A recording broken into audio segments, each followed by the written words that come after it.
Brad teringat masa-masa saat dia baru mulai merintis bisnisnya. Dia jadi kepikiran kenapa sudah puluhan tahun lamanya menjalankan bisnis. Sampai sekarang hidupnya masih belum sesukses kehidupan teman-temannya yang lain. Di momen itu, Brad merasa gagal. Semalaman dia terus overthinking. Brad ingat waktu reuni, ternyata teman-teman dekatnya selama kuliah dulu kini semuanya telah sukses. Ada yang jadi sutradara terkenal di Hollywood, ada yang punya perusahaan besar, ada yang bekerja di pemerintahan dan sering masuk TV, bahkan ada yang sudah pensiun menikmati uang investasinya. Ketika Brad membandingkan dengan hidupnya sekarang, dia merasa menjadi pecundang. Dia sangat iri. Padahal sebenarnya keluarga Brad bukanlah keluarga miskin. Walaupun bisnisnya bisnis kecil, tapi stabil. Pekerjaan istrinya juga cukup bagus. Dia punya mobil, rumahnya bagus, sekolah anaknya lancar. Pokoknya dia nggak kekurangan sama sekali. Dia hanya iri. Iri saat membandingkan hidupnya dengan hidup teman-temannya. Ketika naik pesawat, Brad kembali overthinking. Dalam hati dia bertanya, apa teman-temannya yang sekarang sukses pernah naik pesawat ekonomi sepertinya juga?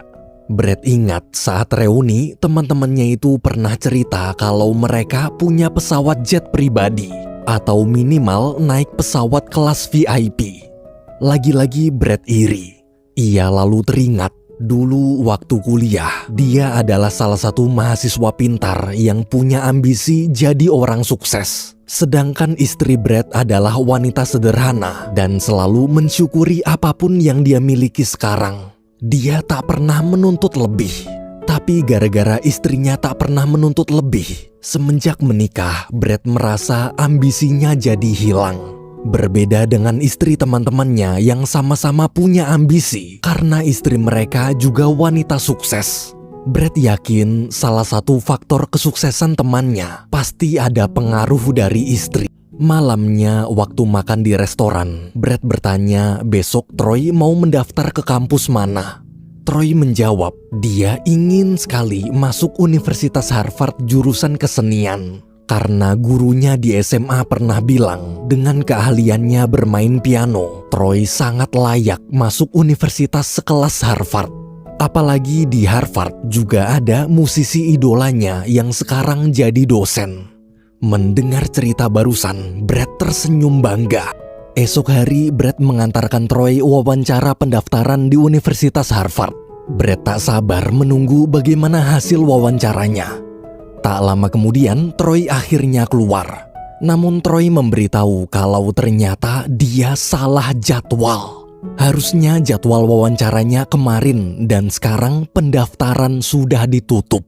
Mendengar itu, Brad kecewa. Ia lalu menelpon salah satu temannya untuk minta nomor Craig. Di telepon itu, saat sedang basa-basi menanyakan kabar, teman Brad memamerkan kehidupan suksesnya. Kini dia tinggal di rumah besarnya di Hawaii dan tinggal bersama dua pacarnya yang cantik. Rasa iri di hati Brad pun kembali muncul. Besoknya, ketika sedang sarapan di restoran, Craig menelpon. Brad di situ menceritakan masalahnya di Harvard kemarin, kemudian meminta tolong Craig untuk membantu putranya agar bisa tetap diizinkan mendaftar walaupun jadwal pendaftaran sudah ditutup. Sebagai teman lama, Craig tak keberatan. Tak hanya itu, karena kebetulan besok lusa dia juga sedang ada urusan di kota Boston. Craig pun mengajak Brad ketemuan dan makan malam di restoran. Mendengar Craig mau membantu, Brad sangat senang. Ia yakin 100% anaknya pasti akan masuk Universitas Harvard. Tapi baru juga membayangkan hal indah, overthinking Brad kambuh. Ia membayangkan bagaimana jika sukses nanti, Troy justru malah merendahkannya seperti teman-temannya. Atau yang lebih buruk, bagaimana bila di masa depan nanti, Troy gagal jadi musisi terkenal dan cuma jadi pengamen jalanan. Dia takut karena kegagalan anaknya itu, teman-temannya jadi semakin merendahkannya. Pikiran itu terus berputar di otak Brad. Malamnya, Troy mengajak sang ayah menemui kakak kelas di SMA-nya yang sudah masuk Harvard duluan tahun lalu. Namanya Anaya. Troy cerita dulu dia dan Anaya juga pernah jadi satu tim orkestra di acara amal. Mereka bertiga kemudian makan malam bersama di restoran. Selesai makan, Anaya mengajak Brad lanjut ngobrol ke bar seberang jalan bersama teman-teman mereka. Mendengar ajakan itu, dalam hati Brad ingin sekali ikut. Tapi karena Troy belum cukup umur dan besok harus wawancara pendaftaran, Brad terpaksa menolak tawaran Anaya. Di hotel setelah Troy tidur, Brad diam-diam pergi ke bar menemui Anaya. Di bar, mereka berdua pun mengobrol panjang lebar selama berjam-jam. Namun di luar dugaan, Anaya justru tak terlihat simpati sama sekali. Dia malah bilang hidup Brad enak. Di luar sana ada banyak sekali orang yang hidupnya jauh lebih miskin, bahkan sampai kesulitan makan. Bisa jadi orang yang Brad anggap hidupnya sempurna ternyata punya banyak masalah besar. Jadi jangan terus-menerus membandingkan diri kita dengan kesuksesan orang lain. Jangan samakan kehidupan kita dengan olahraga yang harus bersaing untuk menang. Karena hidup bukanlah kompetisi. Mendengar ucapan wanita muda itu, Brad hanya terdiam. Keesokan paginya, Brad mengantarkan Troy menemui dosen Harvard sekaligus musisi idolanya untuk wawancara. Sambil menunggu, dia tak lupa mengabari istrinya tentang kondisi Troy sekarang.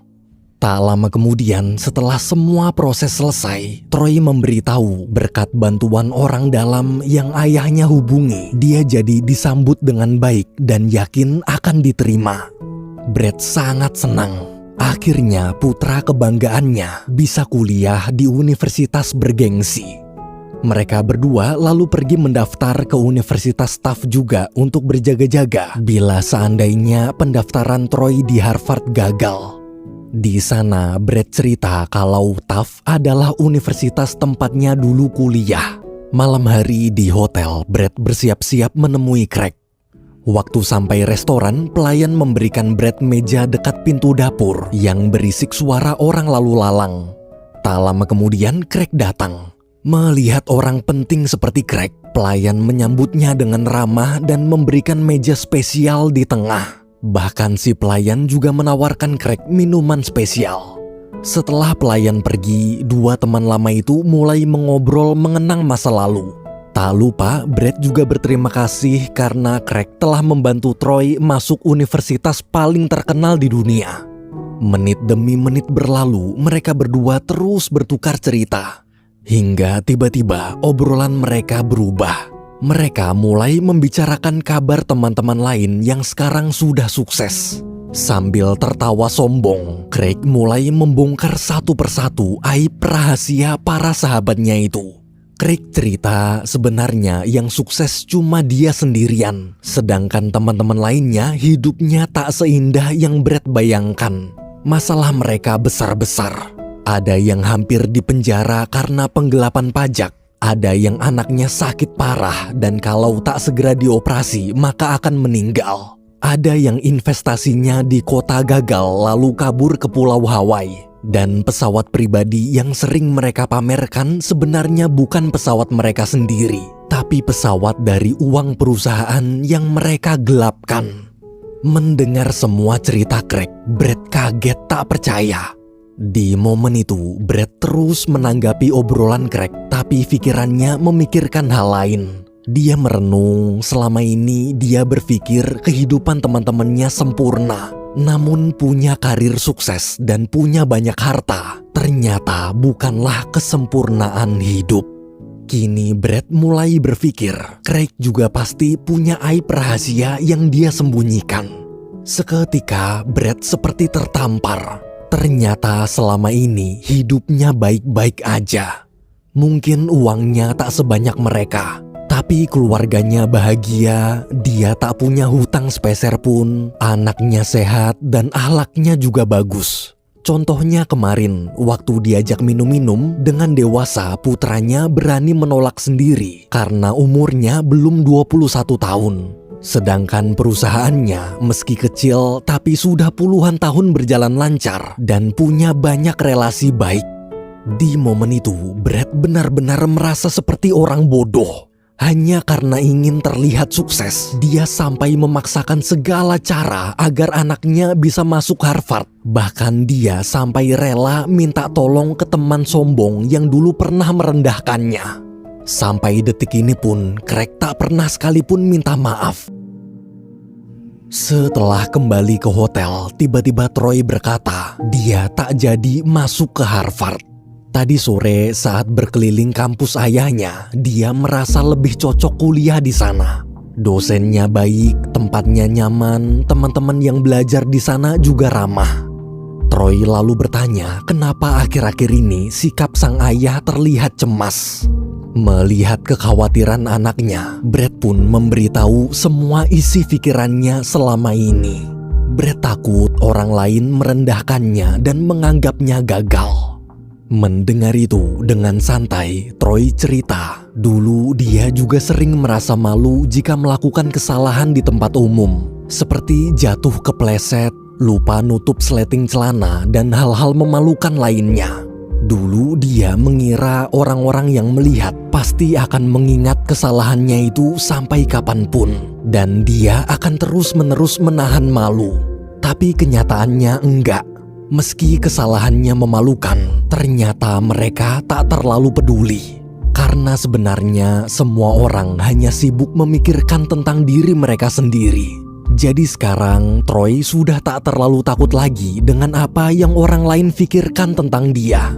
Dia berharap sang ayah juga sama. Daripada memikirkan pendapat orang lain, lebih baik memikirkan pendapat orang yang peduli dengan kita. Dan satu-satunya orang yang peduli pada Brad hanyalah Troy. Brad lalu bertanya apa pendapat putranya itu tentang ayahnya. Sambil menahan malu, Troy menjawab, "Aku sayang ayah." Mendengar itu, Brad tersenyum. Ketika tidur, Brad merenung sambil memandangi wajah putranya. Anak satu-satunya yang berhasil dia besarkan dengan baik bersama istri tercintanya. Kenapa dia harus membandingkan kehidupannya dengan orang lain? Padahal meski sederhana, hidupnya sendiri sebenarnya penuh dengan keindahan. Kini Brad sadar, hidup bukanlah kompetisi. Yang perlu Brad lakukan hanyalah menikmati dan mensyukuri setiap detik demi detik di hidupnya.